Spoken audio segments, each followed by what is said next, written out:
만나서 반갑습니다. 네, 정원기 목사입니다. 다들 잘 지내셨습니까? 코로나 때문에 대면 예배가 되지 않고 비대면으로 영상으로 예배를 드리는 우리 성도님들 사실 참 많이 힘드시고 고단한 때를 보내고 있다고 생각합니다. 저도 목사이면서 사실은 이 대면 예배도 중요하고 또 무엇보다 성도들이 이렇게 만나서 영적인 교제 안에서 신앙생활하는 게 얼마나 중요한가를 이번 코로나를 통해서 다시 한번 깨닫습니다. 기도하고 있습니다. 속히 이렇게 얼굴과 얼굴을 마주보고 수업할 수 있는 그런 시간들이 빨리 올 수 있도록. 그래서 이번 학기는 일단 그 영상으로 수업이 진행되겠습니다. 여러분 조금 다소 불편하시겠지만 또 좀 인내를 가지고 이번 수업에 함께 해주시면 참 감사하겠습니다. 이번에 코로나 1차 때 여러분 알다시피 신천지 이단이 집단 감염화되면서 이제 사회적으로도 이슈가 되었죠. 사실 신천지는 거의 한 15년 이상 한국 교회 안에 음성적으로 들어와서 기존 성도들을 굉장히 이 왜곡된 성경적 해석을 통해서 기존 정통교회에서 신천지로 많은 교인들이 이탈한 것은 사실입니다. 그들이 뭐 14만 4천 명을 주장하면서 경기도 과천에 있는 곳에 신천 신지가 이루어질 것이다 이러면서 뭐 이만희 씨를 또 재림 예수님이라 하고 또 그들만의 어떤 종말론 또 구원관을 가지고 신앙생활하는 어떻게 보면 성경을 짜집기 위해서 성경의 아류로 나온 사이비 이단이 신천지입니다. 여러분 제가 어저께 그 며칠 전에 링크해드렸던 그 권남계 목사님의 동영상을 보셨습니까? 그 동영상을 보시면 신천지 이단이 어떤 이단인지를 아마 정확하게 아실 수 있을 겁니다. 권남계 목사님은 본래 신천지인이셨습니다. 신천지인으로 또 신천지에서 특별히 신천지의 아주 핵심 인사들을 양육하는 훈련을 담당하는 교육 목사셨어요. 하지만 그분이 요한계시록을 강의하는 중에 성경을 읽는 중에 아무래도 신천지 자신이 가르치는 신천지 교리와 성경의 내용이 너무 다른 것을 알고 기도하는 중에 또 성령님의 조명하심으로 인해서 그분이 회심하라고 개종을 해서 지금은 부산 성시와 운동본부 이단 대책팀 팀장님으로 계시면서 이 신천지에 대한 그 경각심을 또 한국 교회에 일깨워주고 또 신천지에 빠졌던 분들을 이렇게 다시 개종하는 이 프로그램에 또 적극 헌신하고 있습니다.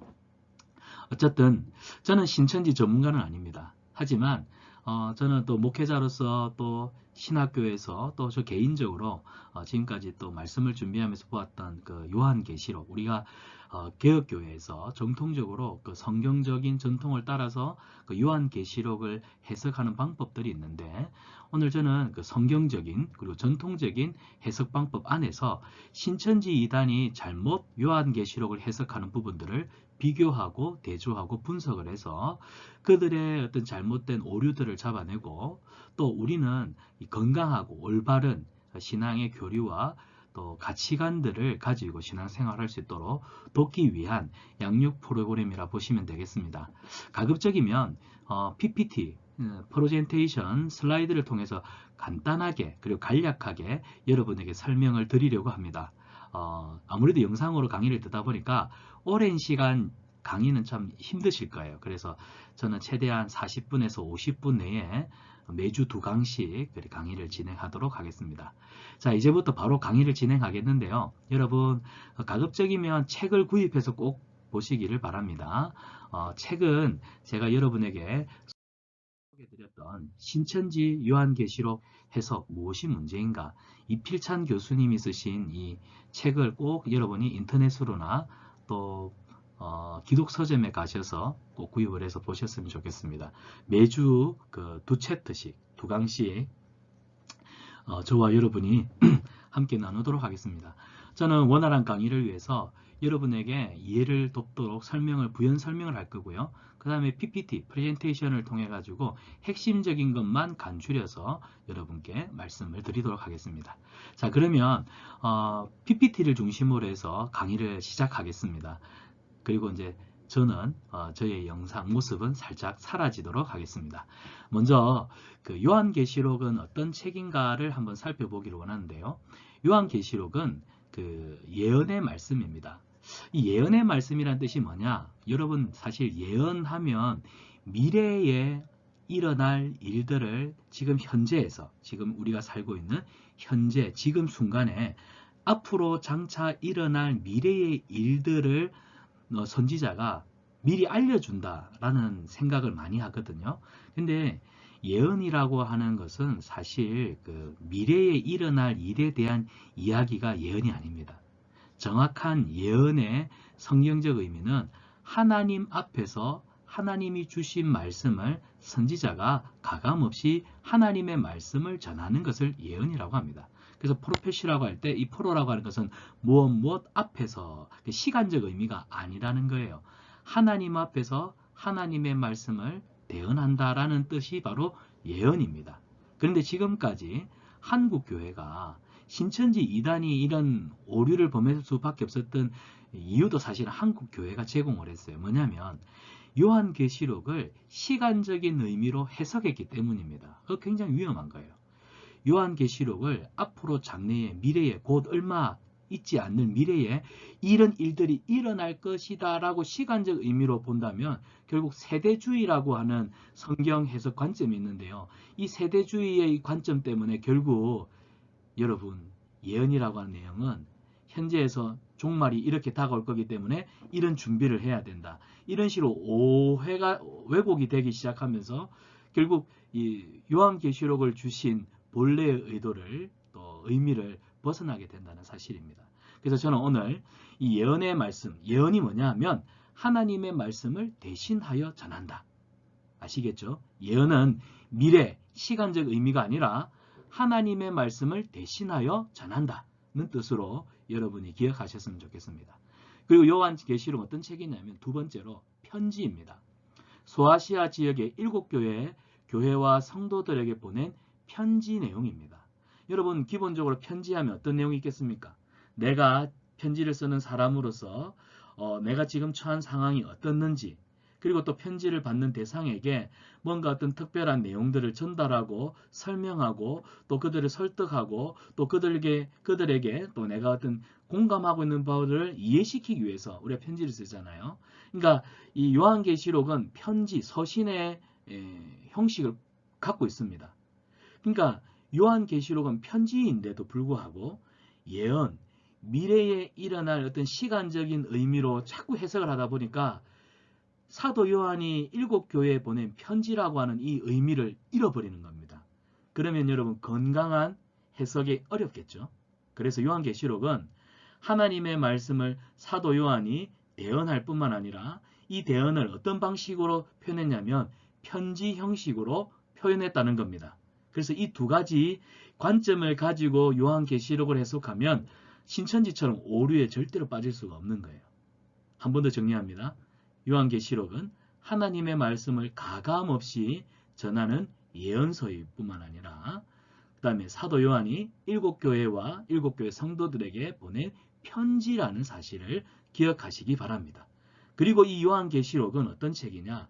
바로 우리 주 예수 그리스도 그분이 어떤 분이신지 그래서 창세기부터 요한계시록 성경 66권 속에 나타나는 창조주이시며 우리를 구원하시는 구원자이시며 마침내 재림의 주로서 온 우주적인 그 심판을 완성하실 바로 우리의 구원자 메시아 우리의 영원한 통치자이신 하나님 나라의 왕 되심을 요한계시록이 잘 정리하고 있다는 사실입니다. 그래서 요한계시록 우리가 읽을 때 하나님의 말씀을 대언한 예언서 그리고 편지라고 하는 형식을 가지고 있고 이 주제는 예수 그리스도의 주되심, 예수 그리스도의 왕되심을 요한계시록에 가장 잘 나타내고 있다. 이렇게 이 틀을 가지고 성경을 보면 여러 다양한 좀 어려운 비유들도 많이 나오거든요. 하지만 그 비유들을 해석하면서 길을 잃지 않는 겁니다. 아시겠습니까? 그러면 이 세 가지 관점을 가지고 이제 1장, 2장을 한번 살펴보도록 하겠습니다. 자, 1장입니다. 신천지 요한계시록 해석입니다. 그러니까 신천지인들은 어떻게 요한계시록을 해석하는가 이것을 한번 살펴보겠습니다. 여러분 신천지는 미완성된 책이라고 합니다. 그러니까 사도 요한이 썼지만 이 책은 완전하지 못하다는 거죠. 무슨 말이냐면 요한복음 16장 12절에 예수님이 이렇게 말씀하세요. 내가 아직도 너희에게 이를 것이 많으나 지금은 너희가 감당치 못하리라. 그래서 신천지는 이 말씀을 근거로 해서 예수님이 많은 것을 말씀하셨지만 하늘로 올라가신 후 제자 요한에게 따로 특별히 계시를 주셨다. 왜? 예수님이 지금까지 주셨던 많은 말씀들 중에서도 여전히 부족한 것들이 많기 때문에. 그래서 요한계시록 1장에서부터 22장에 기록된 내용이 바로 그거라는 겁니다. 그래서 요한이 추가한 책이 요한계시록이라고 하는 거죠. 자, 근데 과연 그럴까요? 예수님이 과연 이 땅에 계실 때 많은 말씀들을 하셨지만 쉽게 표현하면 그래요. 할 말을 다 하지 못하고 천국 가셨다는 겁니다. 과연 그렇냐는 거예요. 아닙니다. 예수님은 이 땅에 계실 때 충분히 능히 우리에게 필요한 모든 말씀들을 다 일러주셨습니다. 자, 팩트 체크를 해보겠습니다. 요한계시록 직접적인 대상은 예수님께서 제자들에게 하신 말씀입니다. 그리고 요한계시록은 예수님께서 7 교회들에게 하시는 말씀입니다. 이게 무슨 말이냐면 요한복음 16장 12절에 기록되어 있는 너희가 아직은 감당하지 못하기 때문에 내가 하고 싶은 말이 많아도 다 못하고 떠나간다. 그리고 난 다음에 사도 요한의 환상을 통해서 내가 요한계시록을 줬다. 이게 신천지인들의 주장이라고 한다면 아니라는 거예요. 이미 예수님은 제자들에게 이 땅에 계실 때 하늘나라, 천국 복음을 충분히 일러두셨습니다. 그래서 예수님이 살아 계실 때는 제자들에게 복음을 가르쳐 주셨고요. 그 다음에 예수님이 부활하시고 승천하신 이후에는 특별히 사도 요한을 통하여 또 7 교회들에게 또 예언의 말씀들을 주셨다는 사실입니다.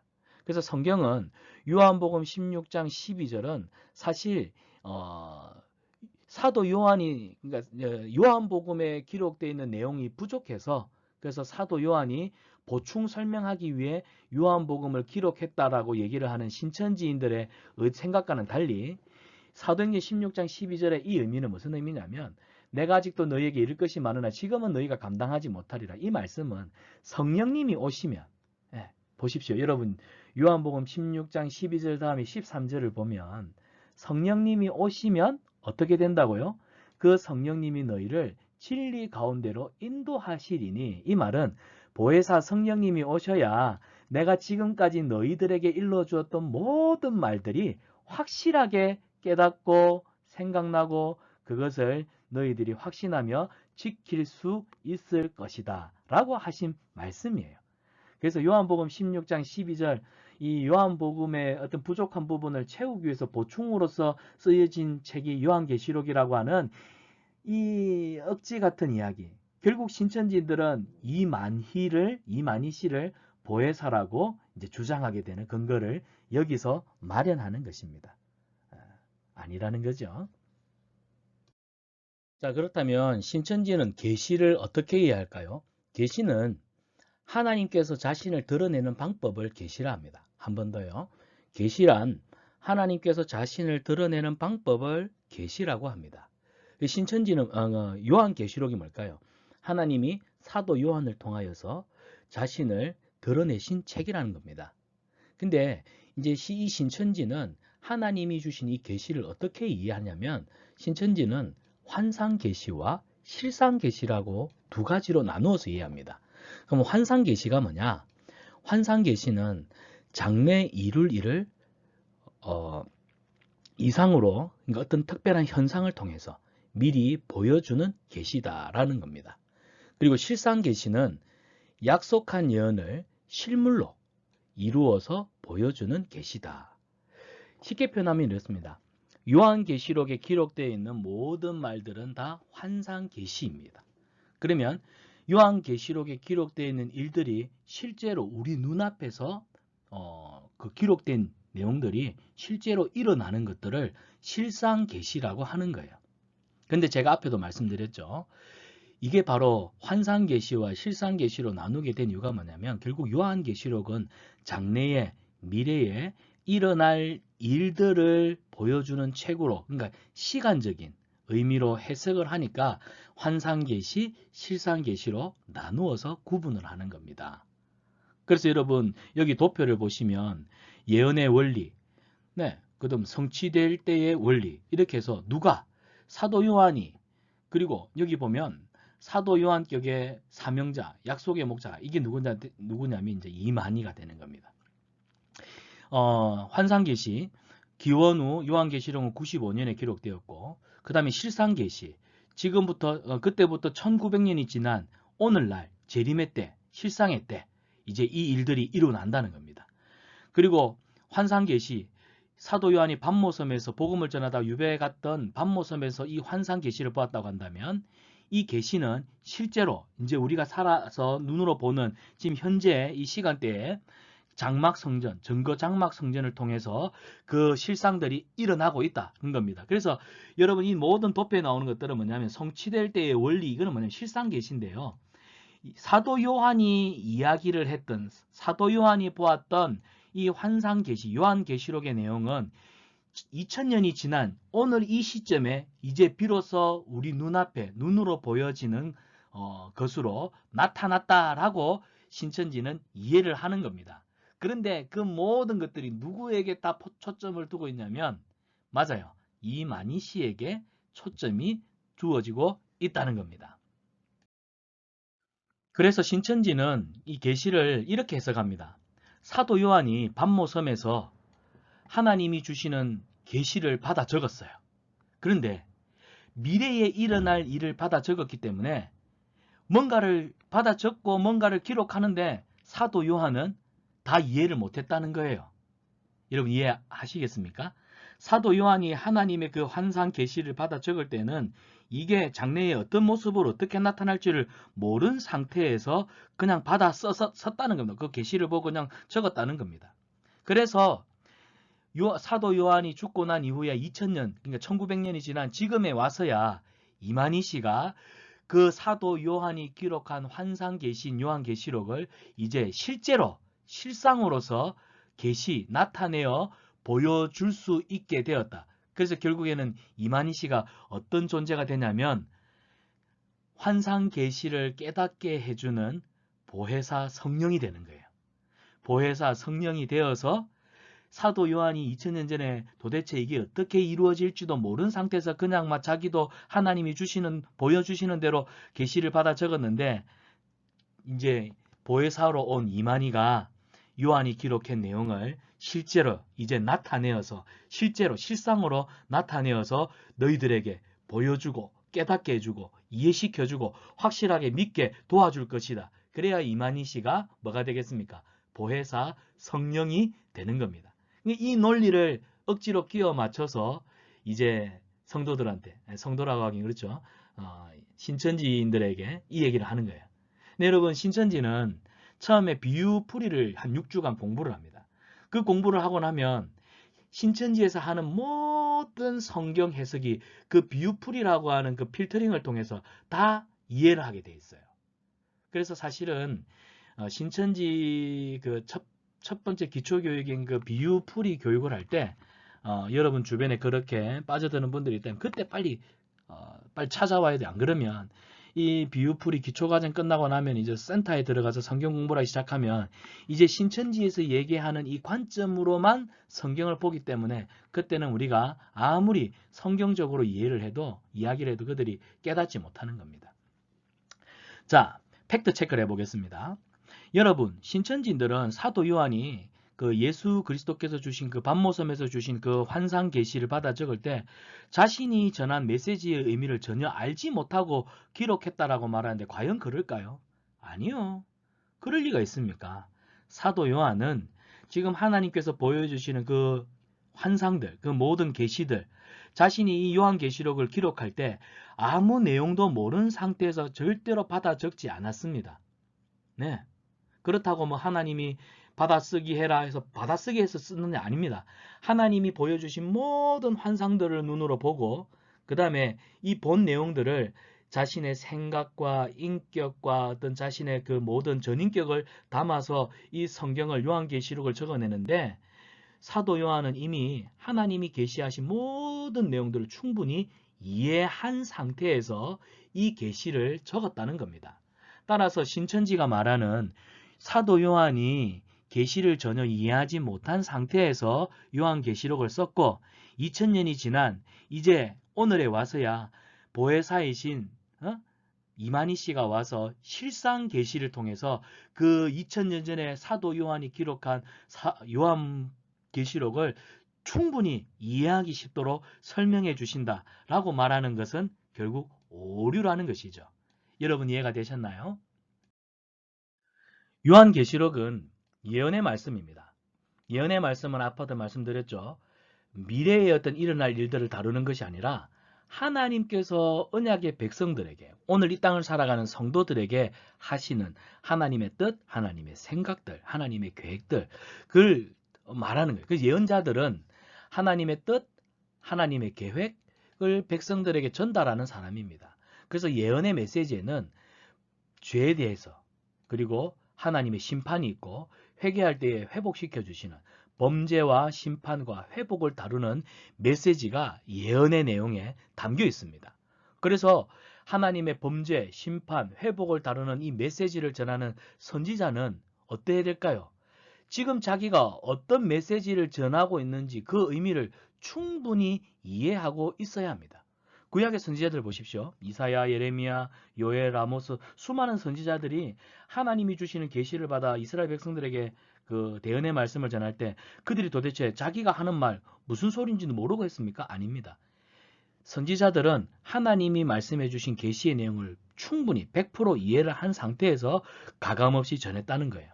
요한계시록도 마찬가지입니다. 사도 요한은 자기가 모르는 내용을 예언했다? 이 신천지인들이 이야기하는 터무니없는 주장인데 어불성설입니다. 요한의 계시는 그래서 환상계시로 치부하는데요. 그건 절대로 잘못된 자의적인 해석입니다. 요한은 하나님이 보여주신 계시를 정확하게 알았습니다.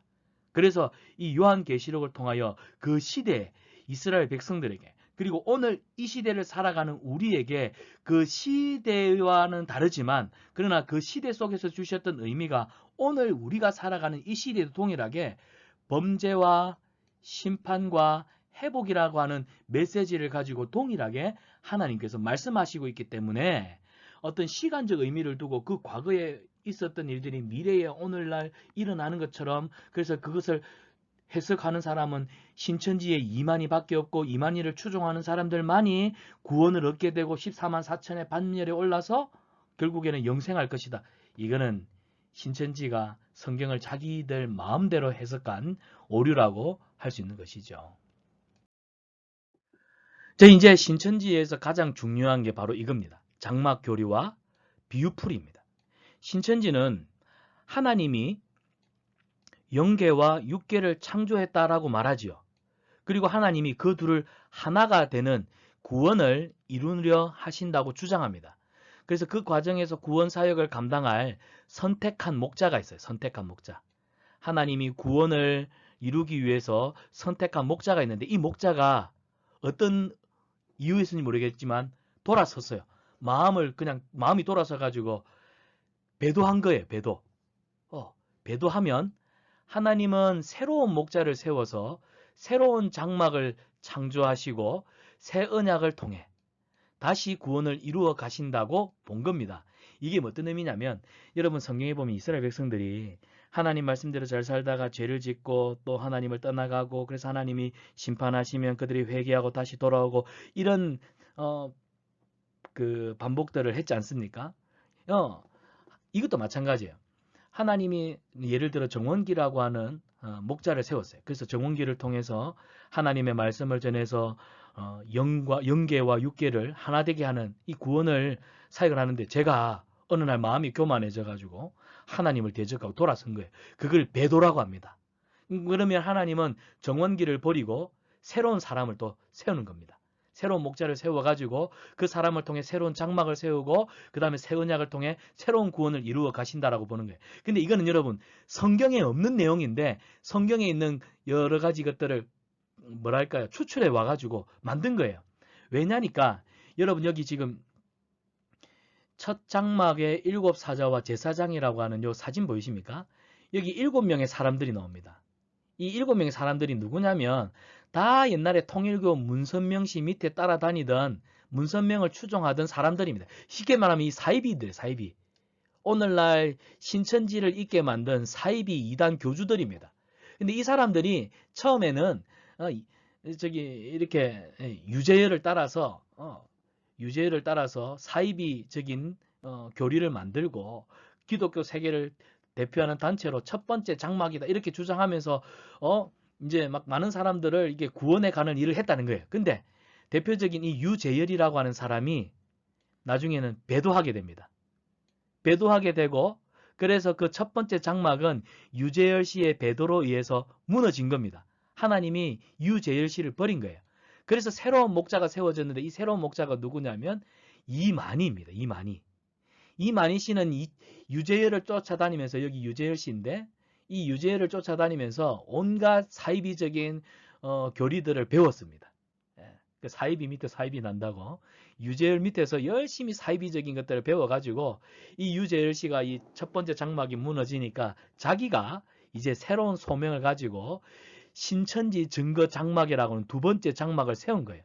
그러니까 두 번째 사이비 단체를 만든 거예요.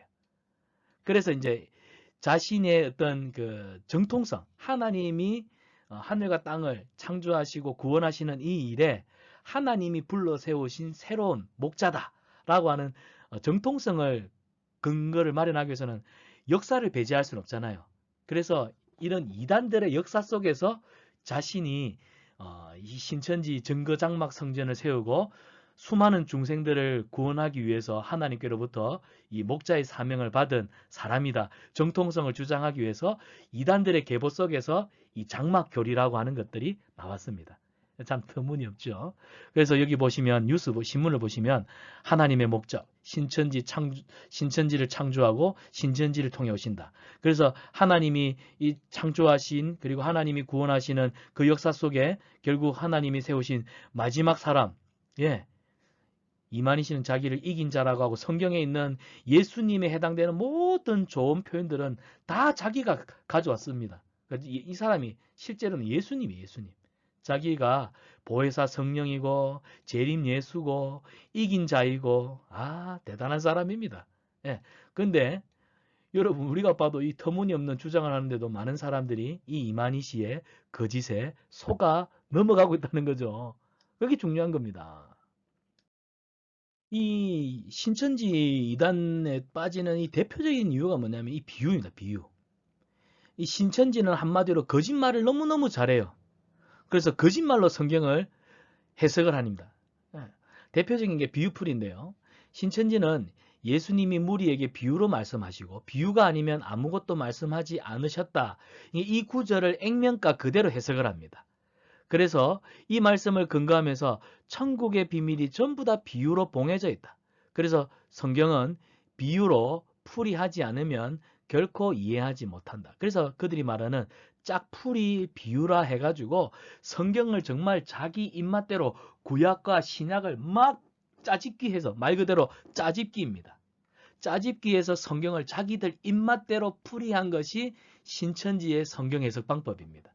그렇게 성경을 해석하니까 이만희가 어떤 사람이 되냐면 앞에도 말씀드렸죠. 예수님이 되는 거예요. 나중에 하나님의 반열까지 올라갑니다. 결국에는 이 모든 사이비 이단들의 그 결말은요. 신격화입니다. 이단 교주가 하나님의 반열까지 올라가게 되는 거예요. 그런데 제가 그 신천지에 빠진 사람들을 많이 봤는데요. 이 처음 시작은 이 호기심에 성경 공부를 합니다. 근데 짝풀이 비유가 굉장히 재미가 있어요. 여러분 정말 재미가 있습니다. 막 신약에 있는 거 뭐 씨 뿌리는 비유를 또 구약의 어떤 막 이런 것들 갖다 적용하고 대입하면서 너무너무 재미가 있어요. 기존 교회에서는 가르쳐 주지 않는. 그래서 사람들이 야 내가 지금까지 교회를 다녔지만 이렇게 탁월하게 성경 해석해 준 처음이다. 이러면서 사람들이 신천지 그 비유풀이 짝풀이 비유 성경 공부가 너무 재밌다고 6주, 8주 이렇게 공부하다가 나중에는 센터로 넘어가게 되고 그래서 집중자, 사명자 교육을 받아가지고 나중에 신천지에 빠지게 되는데 여러분 성경은요. 통전적 방법으로 해석을 해야 되고 역사적인 방법으로 해석을 해야 되며 창세기부터 요한계시록까지 하나님이 우리를 구원하시는 구원의 이 구속사라고 하는 이 큰 틀을 가지고 해석을 하는 것이 옳습니다. 신약과 구약을 막 초월해 가면서 막 단어들을 막 사건들을 어떤 이상적인 현상들을 막 서로 막 묶어가지고 짝풀이라 해서 비유하는 이런 신천지식의 성경을 가지고 해석을 하게 되면 결국에는 누구한테로 다 귀결이 되냐면 결국 이만희가 하나님이 되고 이만희가 예수님이 되는 이것을 증명하는데 이 모든 방법들이 다 동원된다는 거예요. 그래서 여러분 신천지인들이 말하는 이 비유풀이 방법에 대해서 우리는 철저하게 경각심을 가지고 봐야 합니다. 그래서 신천지인들은요 이 비유풀이에서 기성교회의 문제점을 많이 지적합니다. 그래서 기성교회는 결국 말씀을 모른다는 거예요. 신천지만이 하나님의 말씀을 소중히 여기고 하나님의 말씀을 제대로 해석하는 능력을 가졌다라고 이야기를 하는 거죠. 그래서 신천지는 요한계시록을 하나님이 성취의 때까지 비유로 감추어 두셨다. 그래서 감추어 두셨다라고 얘기해요. 감추어 두었기 때문에 누가 감추어진 것을 끄집어내어서 보여줘야 알 수 있겠습니까? 맞습니다. 이만희가 이제 그 감추어진 비밀, 재림 예수로 온 이만희 씨가 이거를 이제 풀어줘야 돼요. 그래서 약속의 목자인 이만희 씨가 요한계시록의 진짜 의미를 풀어줄 수 있다고 주장합니다. 그래서 이 약속의 목자는 이만희 씨를 지칭하고 신천지는 약속의 목자를 모르는 사람들, 기성교회, 결국엔 계시록의 실상을 깨달을 수도 없고 믿을 수도 없기 때문에 결국 구원이 없다라고 이야기를 하는 겁니다. 자, 그러면 이런 신천지 성경 해석을 우리가 한번 팩트 체크해 보겠습니다. 신천지의 성경 해석은 성경적 근거가 결국 빈약합니다. 왜? 왜냐하면 신천지의 성경 해석이 결국 짜맞추기식 비약으로 얼룩져 있기 때문이에요. 여러분 이해가 되시겠죠? 자기들 입맛대로 갖다 붙이는 겁니다. 예, 자기들 입맛대로. 요한계시록 2장과 3장 나중에 여러분들이 이걸 공부하시면서 요한계시록 같이 한번 읽어보십시오.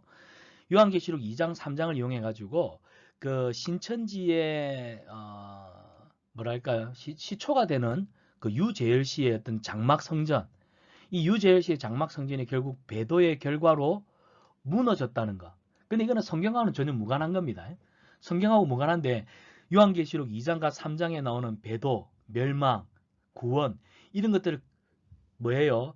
신천지식 짜맞추기 어떤 과정을 통해 가지고 이걸 끄집어낸 거예요. 그래서 이 한국의 사이비 이단 교주 유재열이가 장막 성전을 세웠고 배도의 결과로 무너졌고 다시 이만희가 약속의 목자로 세우심을 받아 신천지 증거장막 성전을 세워서 이만희 씨를 통해서 결국에는 설명되는 요한계시록 그 환상계시를 이제 실상계시로 풀어대는 모든 말씀을 믿고 따르는 신천지 교인들은 구원을 받아 천국에 간다. 이게 한마디로 신천지가 주장하는 내용들입니다. 하지만 여러분 신천지의 이러한 모든 시도는 성경에서 정당한 근거를 찾아보기가 어렵습니다. 왜요? 성경의 1차 저자는 하나님이십니다. 그리고 독자, 그 다음에 역사적, 문화적 배경을 완전히 무시하고 있기 때문입니다. 그러다 보니까 성경 본문의 본래 의미를 철저하게 왜곡할 수밖에 없는 겁니다. 그러니까 성경을 가지고 이야기하는 것 같지만 결국 이만희 씨를 예수님, 하나님으로 설명하기 위한 도구로 막 짜집기 해서 사용한다는 거예요. 그게 어떻게 성경이 되겠습니까? 그래서 우리가 성경적으로 해석하면 다음과 같습니다. 첫 번째 장막과 두 번째 장막의 의미는 히브리서 8장과 9장에서 찾을 수 있습니다. 첫 번째 장막은 유재열이고 두 번째 장막은 이만이고 이거는 말도 안 되는 소리고요. 성경에서 말하는 첫 번째 장막과 두 번째 장막은 여기 여러분 이스라엘 백성들이 광야 40년 동안 약속의 땅 가나안 땅을 가면서 하나님이 모세를 통하여 주신 그 움직이는 그 성막 기억하시나요? 여기 보면 이 성막 보이십니까? 예, 예. 이 성막 보이십니까? 자, 이 성막에 보면 여기가 성소입니다. 성소. 여기까지는 제사장이 들어가요. 하지만 여기 이게 바로 여러분 휘장입니다. 휘장. 여기 휘장 뒤에는 지성소입니다. 홀리 템플. 여기 이제 지성소에는 대제사장만 1년에 딱 한 번 들어갈 수가 있습니다. 그래서 여기서 말하는 첫 번째 장막은 성소를 말하고 두 번째 장막은 하나님의 거룩한 임재가 있는 지성소를 의미합니다. 그래서 여러분 히브리서 8장 9장에서 그 첫 번째 장막은 그리스도의 십자가가 없는 구약의 성전 제사를 의미한다고 한다면 그 다음에 두 번째 장막은 뭘까요? 예수님이 십자가에 죽으심으로 이 휘장이 찢어졌잖아요. 그래서 이제는 예수 그리스도를 믿는 믿음으로 여러분 우리가 하나님이 임재하시는 이 지성소까지 단번에 들어갈 수 있게 된 겁니다. 그래서 영원한 속죄. 그래서 히브리서 말하는 그 첫 번째 장막과 두 번째 장막은 쉽게 표현하면 그렇습니다. 첫 번째 장막은 하나님이 모세를 통하여 주신 성소였다. 그래서 아무나 지성소 하나님의 임재가 있는 지성소까지 나아갈 수가 없는데 하지만 예수님이 십자가에 피 흘려 죽으심으로 우리의 모든 죄를 다 용서해 주셨으므로 모든 성도들은 예수의 보혈을 힘입어 하나님의 임재가 있는 지성소까지 단번에 나아갈 수가 있다. 그것이 첫 번째 장막, 두 번째 예수 그리스도를 통하여 세워주신 온전한 장막. 이걸 성경은 이야기하는데 여러분 세상에 신천지에는 첫 번째 장막은 유재열 장막이고 두 번째 장막은 이만희 장막이고 이렇게 이상하게 자기들을 이게 자기가 마치 장막이면 하나님이고 예수님인 것처럼 얘기하잖아요. 이런 터무니없는 게 말이 됩니까? 그래서 신천지가 주장하는 유재열 장막은 첫 번째 장막이고 이만희 장막은 두 번째 장막이고 그래서 성경에 이 두 번째 장막 이만희라고 하는 사람이 성경에 기록된 대로 완전한 영원한 속죄를 이루는 장막을 이루어서 그래서 결국에는 이만희를 따르지 않으면 구원받지 못하고 이만희를 따르면 구원받는다. 이런 주장은요. 예수님의 신성 예수 그리스도의 신성을 모독하는 결국 이단적 교리일 수밖에 없다는 겁니다.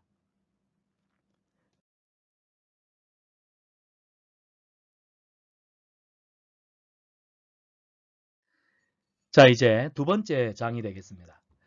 두 번째 장은 이제 내용을 조금 빨리 읽으면서 넘어가도록 하겠습니다. 이제 요한계시록 1장을 이제 해석하면서 살펴보겠습니다. 요한계시록 1장 1절에 보면 예수님의 계시와 반드시 속히 될 일인데요.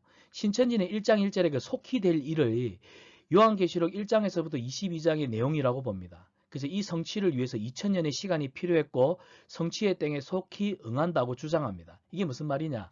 앞에서 말한 환상계시. 이것은 요한계시록 1장에서부터 22장까지 기록되어 있는 내용. 사도 요한이 2000년 전에 기록한 내용. 실상계시는 뭐예요? 이 2000년의 시간이 지난 이제 지금인 겁니다. 지금. 그래서 이만희 씨를 통해서 풀어내는 이만희 씨가 풀어서 말하는 모든 요한계시를 근거로 말하는 것들 실상계시. 그래서 이 실상계시가 곧 성취되는 실제로 이만희를 통해 드러나는 시대가 왔다. 이게 이제 신천지가 주장하는 내용입니다. 과연 그럴까요? 팩트 체크를 해보면 성경의 예언은 미래에 대해서 알려주는 것이 아니라고 제가 말씀드렸죠. 예언은 하나님의 말씀을 그냥 대언하는 거라 했습니다. 그래서 요한계시록 1장에서부터 22장의 내용이 과거와 현재와 미래를 포괄하는 역사 속에서 이미 예수 그리스도께서 성취하셨습니다. 예. 예수님이 이미 성취하셨어요. 그래서 성취하신 예수님이 다스리고 계시고 또 장차 완전하게 완성하실 하나님의 나라에 대한 내용을 요한계시록이 담고 있는데 여러분 한번 생각해 보세요. 요한계시록 1장에서부터 22장에 기록된 내용은 단지 글로 앞으로 일어날 일들을 기록하고 있을 뿐이고 이제 2000년이 된 지금 이 시점에 이만희가 이 세상에 재림 예수로 와서 이 요한계시록에 기록되어 있는 모든 것들을 이제 눈으로 확실하게 보고 믿을 수 있도록 했다. 그러면 예수님은 어떤 존재가 되는 겁니까? 예수님은 아무것도 구원에 관해서는 아무것도 뭐 할 수 없는 무능력한 존재로 만들어버리는 거 아닙니까? 결국 예수님보다 더 뛰어난 존재가 이만희가 되는 거예요. 이게 지금 신천지가 하고 있는 터무니없는 주장입니다. 근데 사람들은요, 이 교묘한 뭐랄까, 말장난에 속아가지고 예수님은 예수님대로 주님이라 하면서 또 신천지 이만희는 이만희대로 예수님과 하나님의 반열에 올려놓고 섬기고 있습니다. 이런 완전 범신론 아니겠습니까? 이런 일들이 지금 신천지 안에 일어나고 있습니다. 자, 그 다음에 요한계시록 1장 7절에 보면 구름을 타고 오시리라 말씀하는데요. 신천지와 기성교회의 이 공통적인 해석은요, 예수님의 재림을 의미합니다. 그러니까 신천지도 구름 타고 오신다. 누가? 예수님이. 예수님이 구름을 타고 오신다. 예수님의 재림을 신천지도 똑같이 해석하고 우리 기성교회도 똑같이 해석을 하는데, 근데 차이점은 있습니다.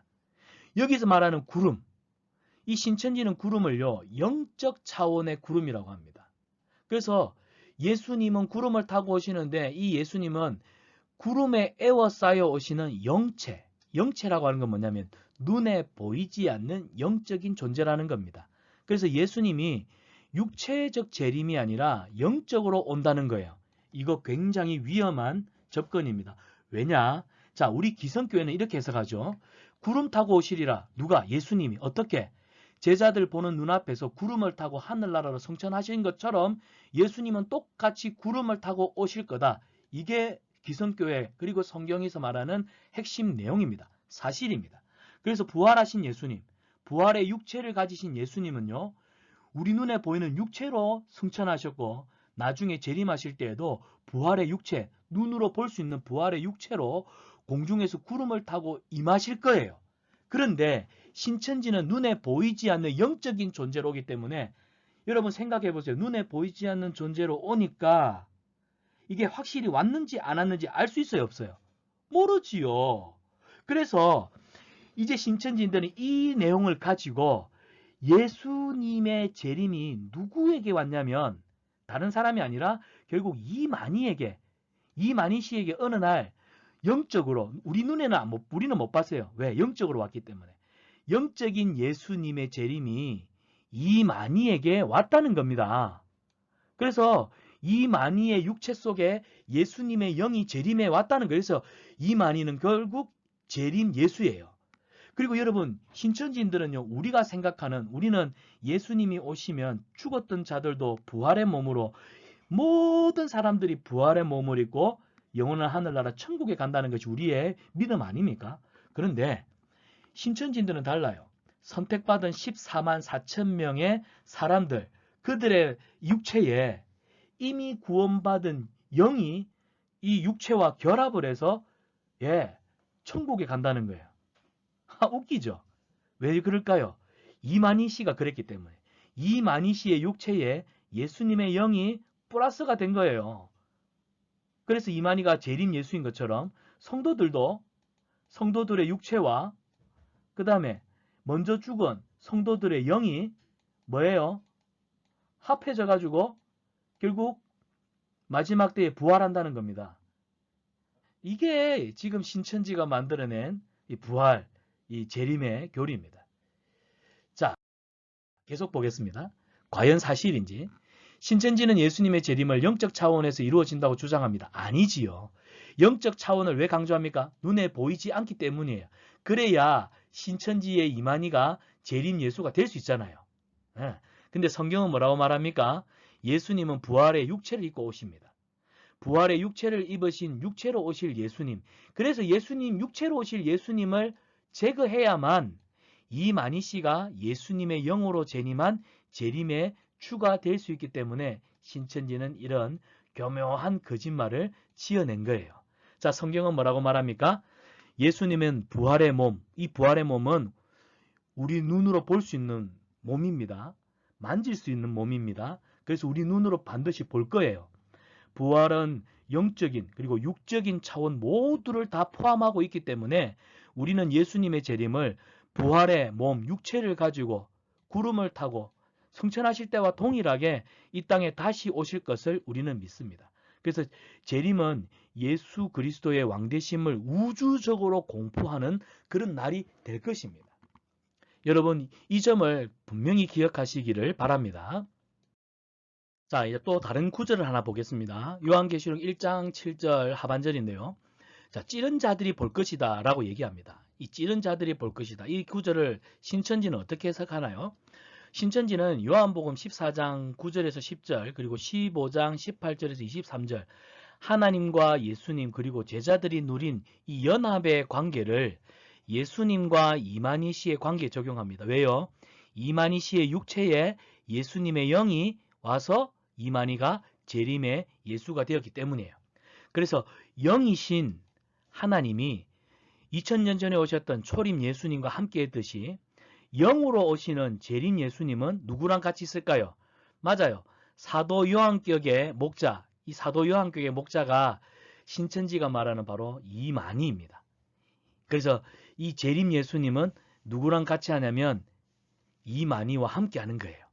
그래서 결국 이만희를 대적하는 사람은 어떤 사람이 되는 걸까요? 예, 하나님이 선택한 목자를 찌르는 것이기 되기 때문에 결국 재림 예수님을 찌르는 자가 되는 겁니다. 그래서 찌른 자들이 볼 것이요 이 말을 어떻게 해석하냐면 이만희를 핍박하고 이만희를 대적하는 자들이 결국 재림 예수님을 찌르는 자들이라고 얘기합니다. 그게 누구겠어요? 우리예요, 우리. 예수 믿는 기성교회 성도들을 이만희를 대적하는 우리를 요한계시록 1장 7절에서 말하는 찌르는 자, 재림 예수님을 찌르고 고통을 주는 악한 인간들, 우리를 보고 말하고 자신들은 뭐예요? 그런 재림의 예수님이신 이만희와 함께 새 하늘과 새 땅을 바라보는 천성을 향해 달려가는 거룩한 성도. 이 말도 안 되는 소리를 하고 있는 겁니다. 그래서 여기서 사도 요한의 입장에는 목자는 이만희를 가리킵니다. 이만희 교주를 반대하는 사람은 결국 예수님을 반대하는 이단이 되는 것이죠. 그러니까 뭔가 심오한 영적 깨달음이라고 주장하지만 이만희 교주에게 감히 반대하거나 공격하지 못하도록 원천 봉쇄하려는 사이비 이단들의 대표적인 수단입니다. 여러분 보세요.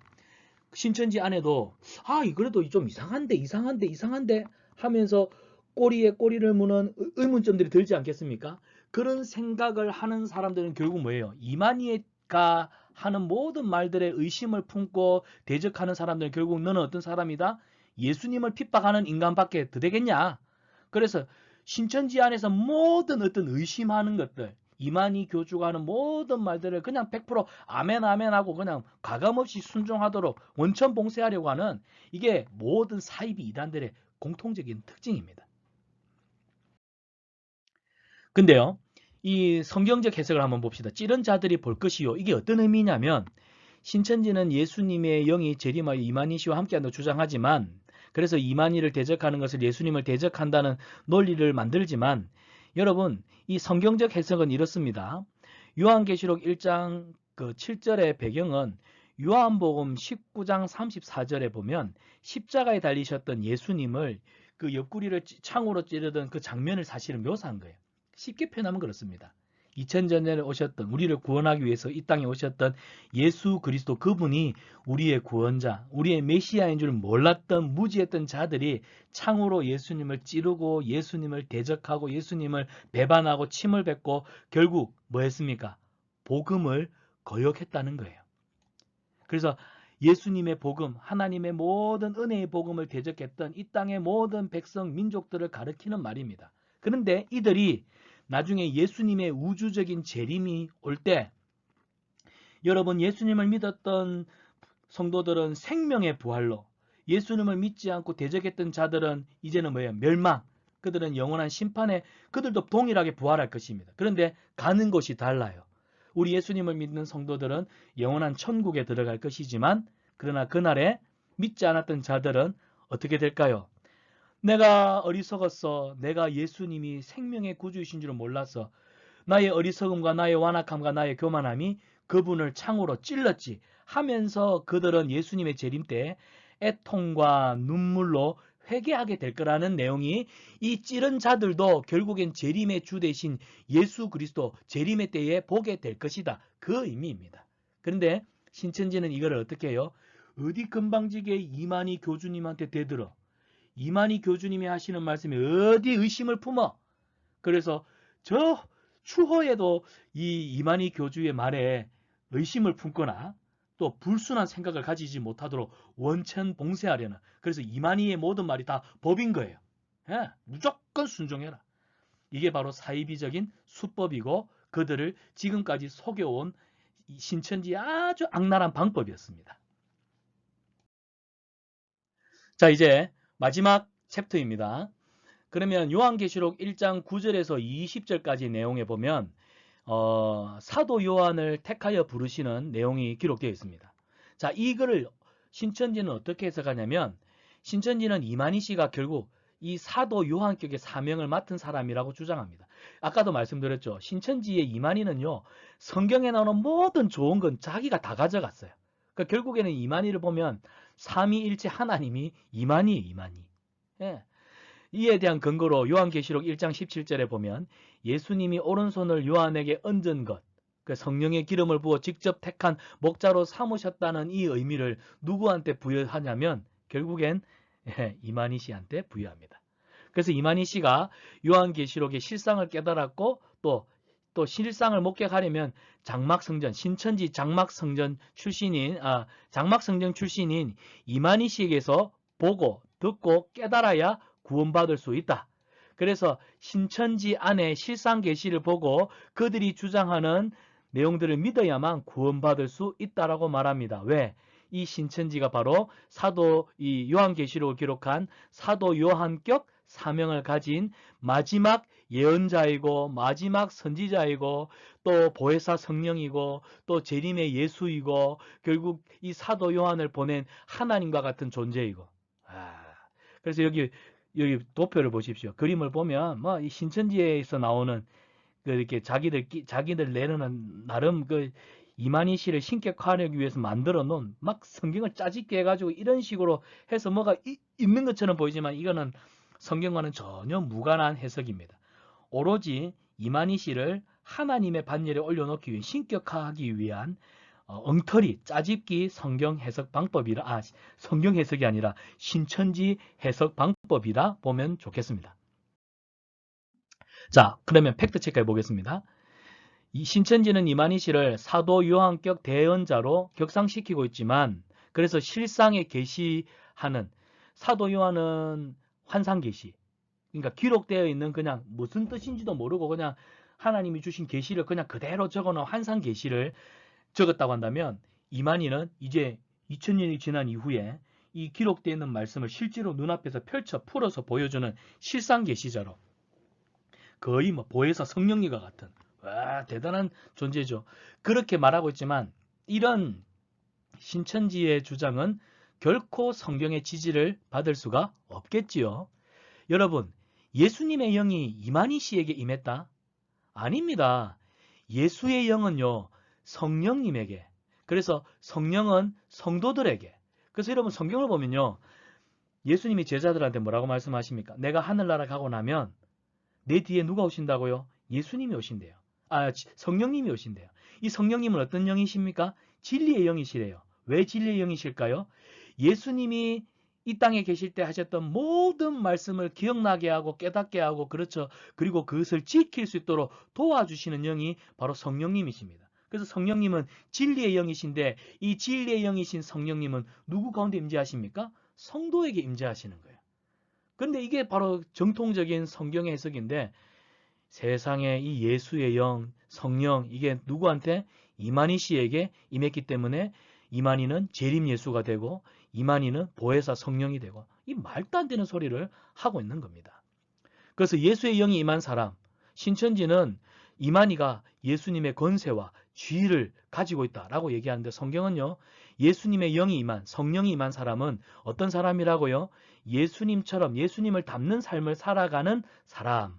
그래서 예수의 영이 임했다라고 할 때 우리는 예수님을 닮아가는 예수님의 제자가 되었다라고 해석을 하지만 신천지에서는 예수의 영이 임했다, 이만희에게 임했고 이만희에게 임했기 때문에 이만희 씨는 예수님의 권세와 동일한 지위를 가지고 있다. 고로 이만희에게 무조건 순종해라. 이런 논리가 나오게 되는 것입니다. 그래서 이만희 씨가 사도 요한격의 권위를 가진 사람이라고 말합니다. 전 지구적 우주적 구속 사건을 논하는 성경 계시와는 너무 거리가 멀지요. 자, 여러분 이렇게 오늘 내용을 좀 보니까 신천지가 정말로 이만희를 신격화하고 거의 하나님과 같은 존재로 만들기 위해서 성경을 자기들 입맛대로 해석을 하고 있구나 하는 것을 깨달으십니까? 예상했던 시간보다 조금 초과가 되었는데요. 이제 나머지 빨리 마무리하도록 하겠습니다. 그래서 성경적 해석은 이렇습니다. 요한은 계시록을 기록할 때 구약 성경 창세기에서부터 그 요한계시록 기록되는 그 순간, 그러니까 종말론까지죠. 종말에 대한 약속이 결국 예수님을 통해서 실제로 성취되는 사실을 면밀하게 관찰하고 분명하게 이해한 후에 묵시적인 방법을 따라 요한계시록을 기록하였습니다. 따라서 요한계시록 외에 실상계시, 대언한다고 하는 것은 무의미하지요. 이 실상계시라고 하는 자체가 성경에는 없기 때문입니다. 근데 결국에는 이만희가 거의 하나님 같은 사람이 되려면 새로운 성경, 그러니까 실상계시는 이 성경을 토대로 해서 진짜 새로운 성경을 쓰는 거예요. 누가? 이만희가. 왜? 자기가 예수님이기 때문에. 그래서 자기가 써낸 새로운 성경 진리를 따르고 믿어야만 구원받는다. 그게 신천지고 신천지에만 구원이 있다. 이게 얼마나 위험한, 그러니까 이게 사이비 교주인 거죠. 이제 지금까지 그 신천지에 대한 내용들 조금 살펴보았습니다. 저도 오늘 사실은 영상 강의가 처음이다 보니까 굉장히 좀 긴장을 했고, 또 여러분 혹시 듣기에 좀 제가 너무 흥분해서 표현이 조금 또 과하진 않았나 싶습니다. 아직 저도 이렇게 대면으로 하던 강의는 익숙한데 저 혼자서 카메라를 보고 영상을 녹화하려고 하니까 참 어렵습니다. 여러분 많이 양해해 주시고요. 오늘 이렇게 1장하고 2장, 우리 교재 1장, 2장을 좀 간략하게 살펴보았습니다. 이필창 교수님의 책을 제가 그 PDF로 여러분 드렸죠. 다운받아서 보시고 가급적이면 책을 사셔서 보시면 참 좋겠습니다. 그러면서 제 강의와 그 책을 같이 참조해서 보시고 혹시나 궁금하신 것들은 카톡으로 언제든지 피드백을 남겨주시면 좋겠습니다. 그리고 여러분 오늘 수업을 듣고 난 다음에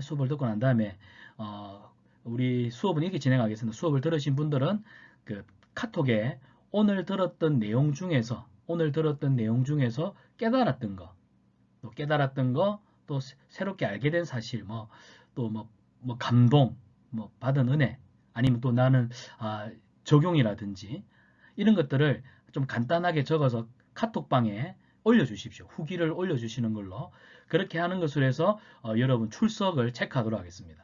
그래서 강의 평가와 출석은 여러분이 강의를 듣고 난 다음에 카카오톡 단톡방에 오늘 들은 강의를 정리해서 올려주시는 걸로 해서 여러분의 그 평가와 그 다음에 출석을 제가 체크하도록 하겠습니다.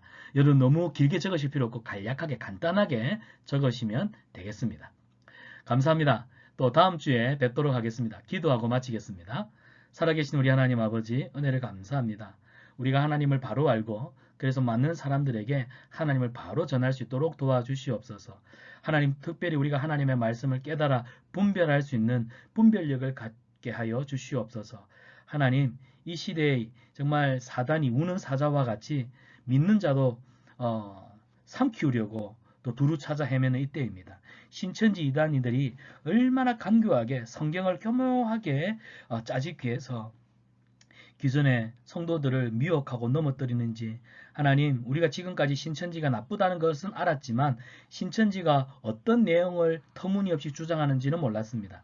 이번 기회에 신천지인들이 말하는 그들의 어떤 교리, 내용, 그들이 소위 말하는 그들의 어떤 신앙들이 무엇이 잘못되었는지를 우리가 살펴보고 배움으로써 또 우리 주변에 그런 신천지에 빠져서 영안이 어두워져 있는 자들이 있다면 하나님의 말씀을 바르게 전하여서 또 그들이 다시 한번 예수 그리스도의 그 생명 가운데로 회복되는 그런 역사들도 일어날 수 있도록 도와주시옵소서. 하나님 강의를 듣느라 수고한 우리 모든 또 성도님들에게 은혜를 더하여 주시옵소서. 예수님의 이름으로 기도드리옵나이다. 아멘. 감사합니다. 오늘 강의 내용은 꼭 카톡에 피드백을 간단하게 정리해서 올려주시기를 부탁드립니다. 네, 다음 주에 뵙겠습니다.